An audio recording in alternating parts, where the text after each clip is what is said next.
Hello and welcome to Fresh Take from What Fresh Hell Laughing in the Face of Motherhood. This is Margaret, and today I am talking to Bea Kim. She is an executive and life coach who supports working parents, founders, and executives find and live their life purpose. She works with companies like Google, DirecTV, and the NFL to help their teams optimize their lives for work and home. Bea has founded multiple companies, including Parent Refresh, a company that provided parent-focused services through life coaching, fitness, and community, and Awaken, a diversity, equity, and inclusion educational company. Welcome, Bea. Thank you. Happy to be here. And in addition to all of the above, you are also a spouse and a parent of two young kids. And today we're going to be talking about rediscovering ourselves after parenthood. That's And right. so let's start there. I think often on the podcast, we kind of like to define the problem. What is making this hard for us rediscovering ourselves after parenthood? Oh, that's a Big that's question. a big question, the $100,000 question. And so it started with my own journey. When I was pregnant with my firstborn, I had the privilege of being able to see my older sisters go through it with my with my nieces and nephews. And I was like, okay, I got this. Yeah, okay, I know what it's going to be like. Right. Had no clue. My life. Somehow easier when you're watching other people do it. It doesn't seem that hard. When we're the audience of the movie, it's easier than when we're living the movie. Main character energy. That's right. So for me personally, when I got pregnant, I thought, okay, I got all the check boxes going. I'll mark them off. Boom, boom, boom, getting prepared. And then I had Owen, my 8-year-old, and I completely felt untethered. That feels like the right word. Like I just had no clue who I was. I knew who I was before parenthood. I was someone who cared about my achievements. I was someone who was always the A student. I was someone who prided in being the good partner. After parenthood, I was like, who am I? Like, am I supposed to put in the same energy that I did at work? I don't want to. Am I supposed to be the full-time mom because that's what my mom did, and that's kind of maybe social expectations of me. I don't think that feels right either. I just really felt ungrounded, untethered. And then with coaching, that's what I see with my clients all the time, both mothers and fathers, or, that's in the heteronormative way, but it like, I don't know, like, who am I? What do I care about now? What are my priorities? I have no clear vision of who I am anymore. I think this is an experience. We were just talking to Jamila of Jamila and Q, lesbian couple who has a YouTube channel about their parenting journey, about this exact same moment of, I think often we're told that our life comes into focus. They hand you this baby and suddenly you just know, and you feel this love and you feel this great knowledge. There's a movie Waitress, and there's a famous scene where she's in chaos, and then she did the whole movie is like, what's she going to do? And they hand her the baby, and it's like her whole life comes into focus. And I think for some people that can be their experience. But I think for many of us, including you, it sounds like myself, Jamila, it's much more of a moment of, wait a minute, I don't know if I thought this through all the way. I think I had a very clear sense of myself before. And now, rather than finding that focus, things become completely blurred. I know that you come from this corporate and achieving environment. How much of that do you think informs this confusion of focus after parenthood? Is it mostly the people you're talking to, working moms, who are finding this focus confusion, or is it all over the board?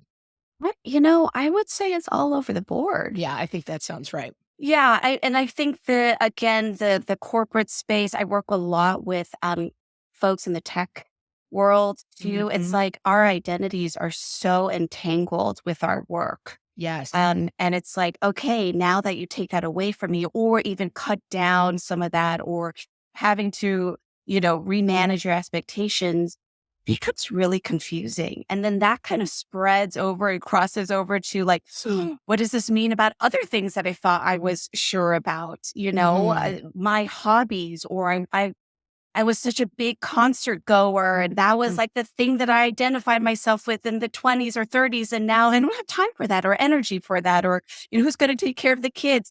Whatever that is, it kind of spills over. And again, at least for my own personal experience, the best way I can think about it is it feels ungrounded or untethered. Like I just don't know. I feel like I'm floating in space. Like what is the thing, or how do I identify who I am? Amy has an expression that she uses a lot. The pain is in the gap. And I think that Mm. that is very true in terms of this conversation, that for myself, that's right. My identity was very uncorporate. I was a stand-up comic, like living in a van. I mean, very uncorporate. But my identity was like fun and the life of the Yeah. party and fun and funny. And then suddenly I'm sitting at home like, who is this? I was dealing with postpartum stuff and hormones and crying. And I was like, wait a minute. It wasn't so much that like, oh, I miss the rise and grind. It was Mm. like I miss my own sense of identity.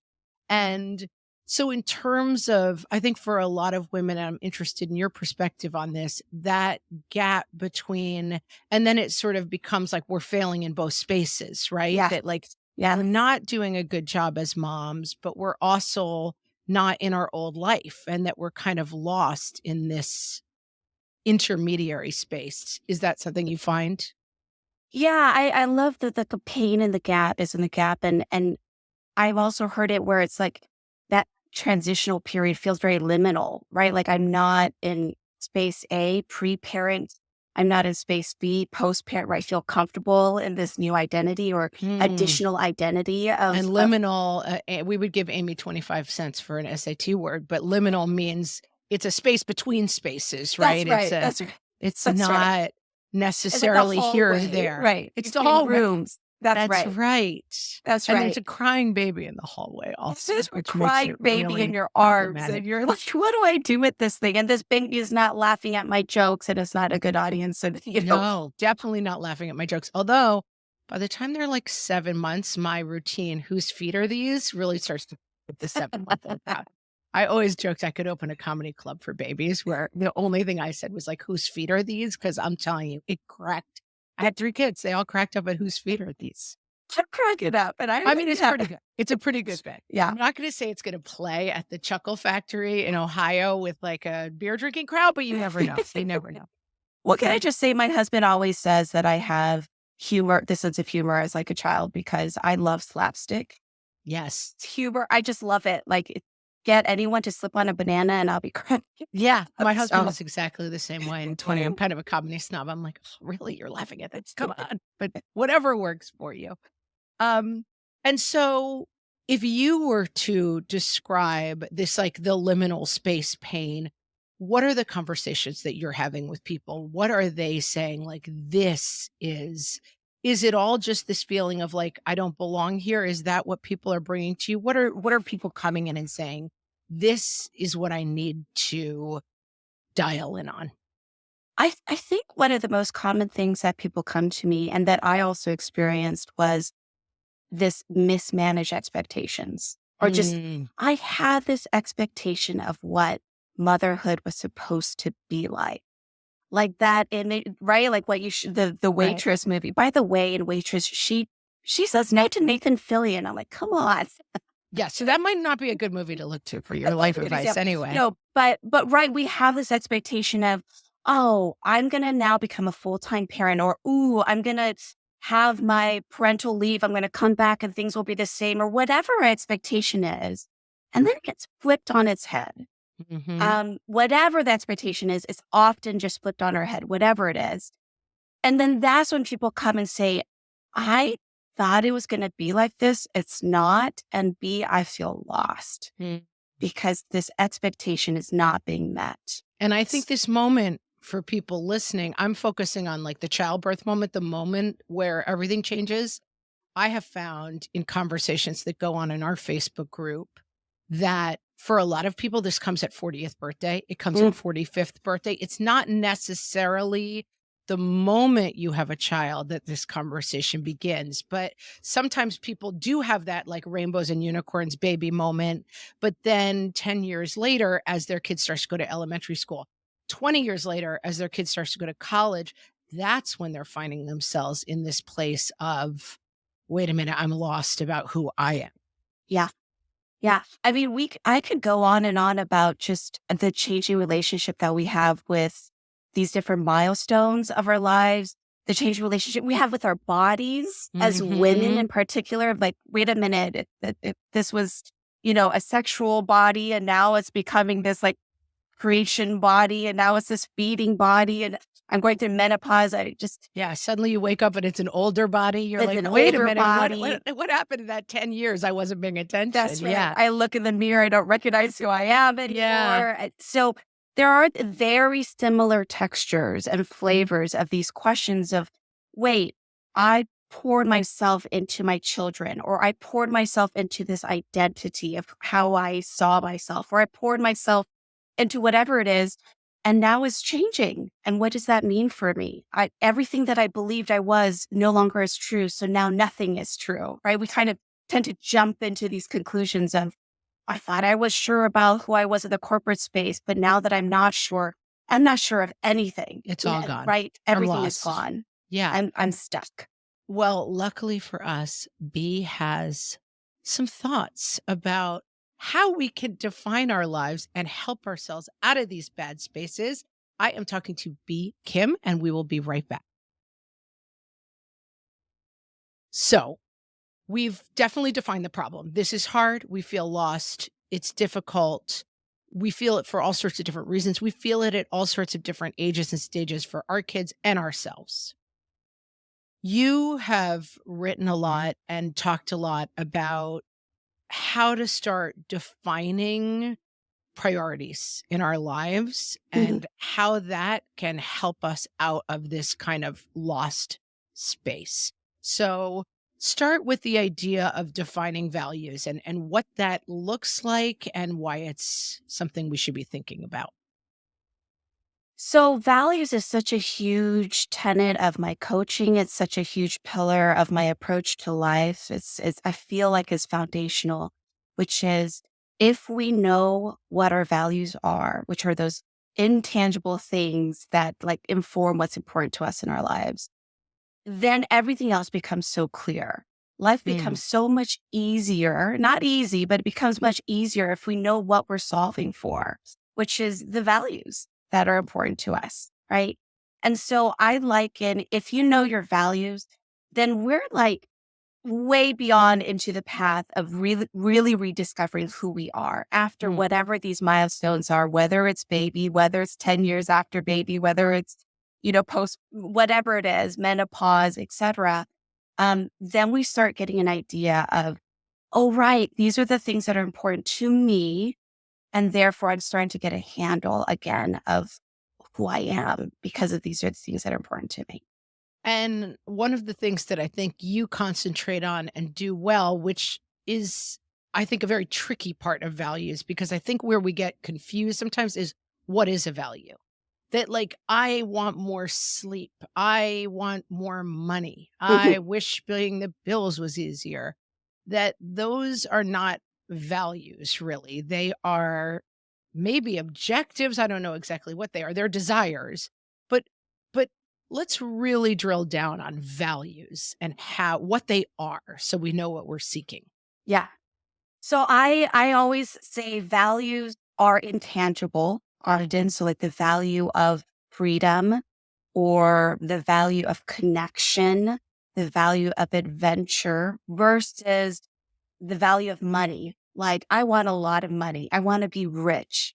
Oftentimes what's underneath that desire to be rich is a value, right? Mhm. I value security or I Safety. value safety or frankly, I value luxury, right? Like I want to Right. be able to feel luxurious, right? So that might be a I value. value laying down on a first class flight. I mean, I wouldn't Yeah. know, but I want to be able to value that. I wouldn't know either, but I would also love to know. Um, So values again are often they're intangible and they're really our ideals. Like they help inform how we make decisions. They inform how we deepen and build relationships. If we know what are the things that are important to us that are intangible that I'm trying to solve for, then things become more clear. And that really is the root of it. If you look at any kind of situation, decision you're trying to make, I always go back to my clients and say, well, what are we actually trying to solve for here? Mm. Like, B, I'm miserable at work. Okay, well, let's talk about that. Why are you miserable? What are some of the things? Well, the work is boring and my boss is a micromanager and, the product has shifted or I changed teams or I'm not excited about the service that we're providing anymore. Ah, okay, we're getting a better sense of what's important to you, what I call your career values, right? People, company mission, mentor, a good mentor, boss, exciting or creative work, right? These are things that are supporting the things that you're actually trying to solve for. That explains maybe why you feel like miserable at work. That's just a Mhm. work example. You can put that into, any slice of life that you have. And I think we talked to Dr. Lynetta Willis a while back, and she has a term, stable misery, Yeah. and we say it all the time now, and it's that I think that we sometimes get busy as moms and we forget to say, "Am I happy day to Mm, day? Is is this what I wanna be in, or am I just in this default state of, like, everything's stable, but nobody's very happy?" yeah. And that I think that this work is kind of the next step of that, of saying, like, right, because happiness is often outside of our control, a lot of the elements of being happy. And so let's talk about an example, like in a domestic situation Yeah. that maybe like defining your values would be helpful for, because I think the miserable work situation is very resonant. And I'd like you to help me think about one that's a domestic situation in the same way that you might be stuck in that kind of stable misery place. So, first of all, can I just say I love stable misery? What a Isn't beautiful, it great? like I I mean, immediately we use it know. all the time because you're like, "Oh, that's the thing that has defined, like, a great deal of my existence, and I didn't know there was a term for it." Yes, I immediately know what that means. Like, yep, stable misery it is. So a domestic example, I want to give you a real example. So I'm just mining really quickly of what a real example would be. A typical example would be coming in and saying, "Hey, relationship Mm, dynamics. Woo! Right? Like I feel like I just feel unhappy, B. Um, right. I'm unhappy in my home life and like, okay, let's dig in, right? I would want to know what exactly are you unhappy about? Well, I feel unrecognized by my husband. Or my partner. I'm doing a lot of things that, I feel like I'm taking on a lot of emotional and kind of the domestic labor, plus working, full time, plus having to take the kids on the weekends for their soccer practice and their whatever it is. The And head nodding is dangerous. If you're driving, please be careful of your head, 'cause I was like, "Yeah, yeah, that sounds right." and what it comes down to is I feel underappreciated. Right. And, what do I do about it? So my question would be again, like, okay, let's dig deeper into what is the root of that and what are some of the values, bringing back to your values. What are the values that are being trampled on for you at this moment? Because clearly you are honoring this value you have of family, right? It's like, Right. yep, right now at this juncture of my life, family's number one. I have kind of put a pause or not even a pause. Maybe I've sidelined some of my career track or progress, but I'm focusing on family and I'm still in that stable misery. I'm feeling unhappy. What do I do? Well, we just discovered what the root of it is I feel underappreciated. I feel unseen for the value that I bring into the family. And so then we talk about what does appreciation look like?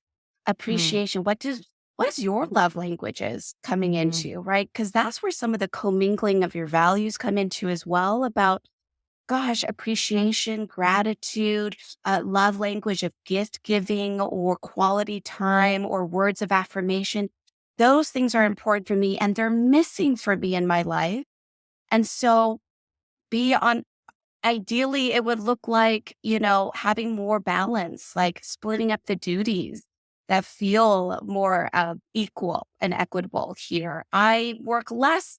I work so maybe maybe we don't need a split equal between my partner and me, but it doesn't feel equitable because I feel like I'm doing 95% Mm. of the domestic responsibilities. Okay, so what would feel more equitable for you, right? So coming from a what do I control standpoint, getting a vision of what would make you feel happy, what feels honored after knowing what the root of your unhappiness or stuckness is.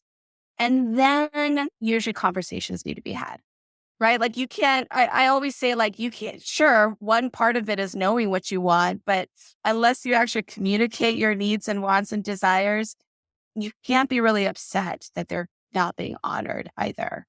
Yeah, and it just made me think of a whole other aspect of this, and I want to get your opinion on that Sure. right after this break. I am talking to Bea Kim, and we'll be right back. Something that occurred to me, because it's something that I've talked about on the podcast, is I think also sometimes when you define your values, it can be a little bit like Dorothy, you had the power all along, that I sometimes have trouble with my spouse of like, well, he's not great at, like, gift giving, for example. It's not a Mhm. huge strength of his, but that I my I wanna feel valued, and that talking to him and sometimes outside people have sometimes helped me see that whenever I go out, my car has gas in it, you know? Mm. And whenever I'm about to take a trip, like, I go out and the car is all clean and ready to go, that sometimes when we are very clear about our values, it sometimes helps us to see that we are doing things and we Yeah. are in better situations sometimes than we think. Do you find that? Yeah, absolutely. Absolutely. If we know what's it clear for us and we can name those things, then it starts a conversation where, and I've had this with my own partner, right? Where I'm like, hey, again, the vigorous head nodding may be happening where you feel underappreciated. It's like, hey, it just feels unequal right now, out of balance, out of whack. And what I realize is, oh my gosh, I haven't been seeing all the contributions you've been making, right? These Right. acts of service that you have, which is the car is always filled with gas. That, um, gosh, I feel lucky to say that, the dishes are always made. I make the meals, but the dishes are always made, right? Whatever those things are, it's human nature for us to become laser focused on all the things that are going wrong because we're just Yes. wired that way, right? Yes. Wired to look at these are the things that are wrong. These are the bad feedback that I've gotten. This is whatever versus wait a minute, let's zoom out and see the holistic picture of these are the things that I've been missing that I haven't seen. And so getting clarity of what you need and want, also you're right, does give you clarity on the things that you have been maybe missing that your partner has been giving or that your family's been giving or that you have been missing out at work. So let's talk to people who really want to begin this practice. Yeah. Who probably, I mean, I'm using that as one example. I also think, for the record, there's lots of times you're actually not getting what you need and things are kind of off the rails. Yep. So it's not always that, like, you'll do this work and then you'll find out you're actually truly happy. No, no, not at all. Sometimes we need to do this work to get what we need. And so walk us through what a sort of simple exercise might look like for someone who wants to start thinking about this idea of values and wants to start defining things for themselves to maybe get out of a place that feels stuck. Yeah. So we're talking to parents. So this is perfect because one of the exercises that I love to do is letter writing Mm. to our children. And in fact, I have a workshop that I actually go to companies working with parents specifically at the companies where I start off with just a vision exercise of like envision your child. If you have multiple children, just pick one. It's okay. You can go back to the other children as Just well. pick your favorite. No, you don't have Pick a your favorite. favorite. We can't say that. That's not allowed. Nope. Um, but to really be able to like have that warm space of like, this, I'm looking at my kid's face and smelling their hair or feeling the softness or warmth of their body. And then from this place, really thinking about what kind of adult or grown up do you want them to be, right? Like, what do you want to make sure that they know that you pass on to them? What's important for you to have them, hold true for themselves in their lives? And then from there, to just spend 7 to 10 minutes writing a letter to your kid. And it could be, I personally like pen to paper. There's something great about the tactile of letter writing, but if not, that's okay. Just, on the computer too. But writing a letter to your child often brings out the things that you want to pass on to your kids, the values that you have. And those are values that are important for you. So as you read this letter to your child, you're saying, wow, I constantly tell my kid, hey, it's important for you to, be kind to others, to care about your community, or to have good social impact. Whatever the things are that come, know that you're worthy no matter what. That I find that all the time in my letters to my children is like this concept of self-worth, and you don't have to try to earn people's respect or earn, rest. Like, you're worthy of those things. Clearly, those are things that are important for me, not just the things I'm passing out to my kids, but those are values for me. And oftentimes in this letter writing exercise, these are values that, they'll be elevated, right? What we care about our kids is we're going to not usually talk about work. We're usually not going to be talking about financial security and stability.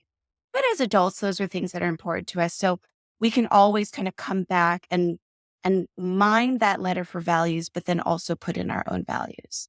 And then how do we connect values to behavior? Because I think sometimes we feel like, well, I'm very clear on what I value. I value being a good person and, da da da, and I value family time. But then we're running around to 700 different events and we're never spending time as a family. Like, how do we align? This seems maybe like the tricky part. Our behavior with our values? Is it that we understand our values very clearly and therefore it helps us to make better choices about our behavior? So there's two things that come to mind. The very first thing is values feel very like pie in the sky. And Yes. I don't, how do I actually, like you Peace said, on like, earth, goodwill to men. what Yes. does that look Okay, like? sure. What does it look like day to day? And the way to make it look day to day tactical things is, first, you have to prioritize. Mm. You have to, as a forcing mechanism, really prioritize. My value of family is going to clash sometimes with my value of work achievement, Right. which is going to clash oftentimes with my value of balance or peace or fun, adventure, whatever it is. So I've got to prioritize. And this is where I always time it for my clients. I always say, give yourself no more than 2 minutes to prioritize, because you're going to like hem and haw, throw I out want it all, perfection. right. Yeah, perfection. Usually your very first gut reaction is the right one. Oh, interesting. Right. So prioritize. And this is where now is staring you in the face. Right now in my life, we're not solving for forever. We're not solving for when 10 years down the road, when you're older and your kids are older. We're solving for right now. Number one, my value is work achievement. And then it's family or whatever. But now, okay, this helps me inform decision making, right? This helps me inform like how I decide to spend my time. And then how we make it really tactical is, then I always usually have a homework assignment. Coaching always has homework. We love homework. Gotta have homework. Right? Like, this is great, deep work and thought exercises, but how are you going to translate this to action and commitment? So the next 2 weeks, pick your top value and tell me, how are you going to honor that value of family? Or how are you going to honor that value of adventure or exploration? And it usually comes from, an assessment where I say, on a scale of 1 to 10, how are you fulfilling the value of family? Well, B right now feels like a 6. Okay, well, what makes it a 6? I've got the hours between 6 p.m. and 8 p.m. with my family, but it's not really mindful. I'm not present. We're all still kind of doing our thing. So it's not a 0, but it's not as much, it's not as high as I like to be. Well, what do you want it to be on a scale of 1 to 10? Most people don't say 10, by the way. You can say 10, but right, 10 is everyone's hard. scale is different. But Aim gosh, for 8 people. right. I'd be an 8. I want it to be a 9. Okay, well, what is a 9? from 6 to 8, we're off our devices, or gosh, you know what? For dinner time, we're off our devices, or right. Everyone is different, but for dinner time, we're there, we're present, we're having family conversation. That would make it an 8 for me. Well, you've just identified Right. what that actually looks like and how you translate that into And you've action. tied that value to behavior. And then Right. this is a practice that keeps going because your values will evolve and change, that your values may be very family centered when you've got little kids at home. And then, as we were saying, for some of our listeners, they start to feel that lack of fulfillment, maybe when the kids start elementary school and they're gone for most of the day, this may be a time to say, oh, I think what needs to happen is that family is ready to bump down a little bit, and I'm ready to bump up in that equation. Personal fulfillment, work, achievement, volunteer work, That's right. whatever the kind of value you wanna move around. So this is something that ideally you're doing on a monthly basis, a yearly basis. I request at least minimally yearly basis Mhm. for yourself as an individual. And then we actually have a family practice where we do family values. Traditionally, January 1, we spend some time saying, hey, what were our family values for the year before? How did we actually embody that? What does that look like? And then what do we want for this year? And starting at year 5, age 5, my oldest started contributing. Actually, I know for listeners, you can't see it, but for those on video, I'm actually sharing Oh, look at it's a list. what our framed family values are. And then everyone gets to contribute. And one year my son was like, he was obsessed with Star Wars. And he's like, can we have a family value that we talk more and play more around Star Wars themed things? And we're like, yes, let's do it. Like, We can do it. let's honor that. Let's see what that looks like and how we translate that into That is action. fantastic. There's so much to this conversation. B, tell our listeners if they want to continue this work and find out more about what you do, where they can find you. First and foremost, you can find me on my website, beakim.com. Connect with me over Instagram, Beakim Coaching. You can connect with me over LinkedIn, Beatrice Kim. I love to be connected. I love to be connected. So please feel free to reach out. Fantastic. And as always, we will link to all of those places in our show notes. B, thank you so much. This was a great conversation. Thank you.